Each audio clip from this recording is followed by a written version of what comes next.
Welcome back everyone, this is জ্যাটেজে from জ্যাটেজে fitness. আজকে কথা বলবো দুধ নিয়ে। কাঁচা দুধ খাওয়া ভালো নাকি বয়েল করে দুধ খাওয়া ভালো, তাই হচ্ছে আজকে ভিডিওর টপিক। দুধ এমন একটা ড্রিঙ্ক যা অলমোস্ট আমরা সবাই ব্যবহার করে থাকি। আমরা অনেকে মনে করি কাঁচা দুধ খাওয়া অনেক স্বাস্থ্যকর এবং কাঁচা দুধের মধ্যে এনার্জি লেভেল বেশি থাকে। আসলে এই কাঁচা দুধের নিউট্রিশন ভ্যালুর থেকে বয়েল দুধের নিউট্রিশন ভ্যালু কম নাকি বেশি তা নিয়ে কথা বলা যাক। আমরা যদি কাঁচা দুধের নিউট্রিশন ভ্যালু এবং বয়েল দুধের নিউট্রিশন ভ্যালু চেক করি তাহলে দেখা যাবে দুটি নিউট্রিশন ভ্যালু সেম।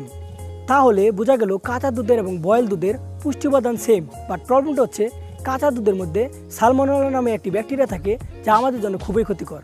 এই সালমোনেলা ব্যাকটেরিয়ার কারণে আমরা অনেকে সিক হয়ে পড়ি। এক দুদিন খেলে প্রবলেম দেখা দিবে না, ডেইলি যদি আমরা কাঁচা দুধ খেয়ে থাকি তাহলে আমাদের এই প্রবলেম দেখা দিবে। আমাদের যাদের ইমিউনি সিস্টেম উইক এবং যারা বৃদ্ধ লোক এবং শিশুদের এই কাঁচা দুধ খেলে ডাইজেস্টের প্রবলেম হয়। সো বুঝতেই পারছেন এই কাঁচা দুধ আমাদের জন্য কতটা ক্ষতিকর। বাট এই দুধটা যদি আমরা বয়েল করে খেয়ে থাকি তাহলে কোনো প্রবলেম দেখা দিবে না, কারণ এই দুধটা বয়েল করলে এই দুধে থাকা সকল ব্যাকটেরিয়া কিল হয়ে যায় এবং এই দুধটি টোটালি আমাদের জন্য সেফ হয়ে যায়। এই ভিডিওটার মতো ডিম নিয়েও ভিডিও বানানো হয়েছে যে কাঁচা ডিম খাওয়া ভালো নাকি রান্না করে ডিম খাওয়া ভালো। যারা ভিডিওটি দেখেননি তারা আই বাটন কিংবা ডিসক্রিপশনে দেওয়া লিঙ্ক থেকে দেখে নিতে পারেন।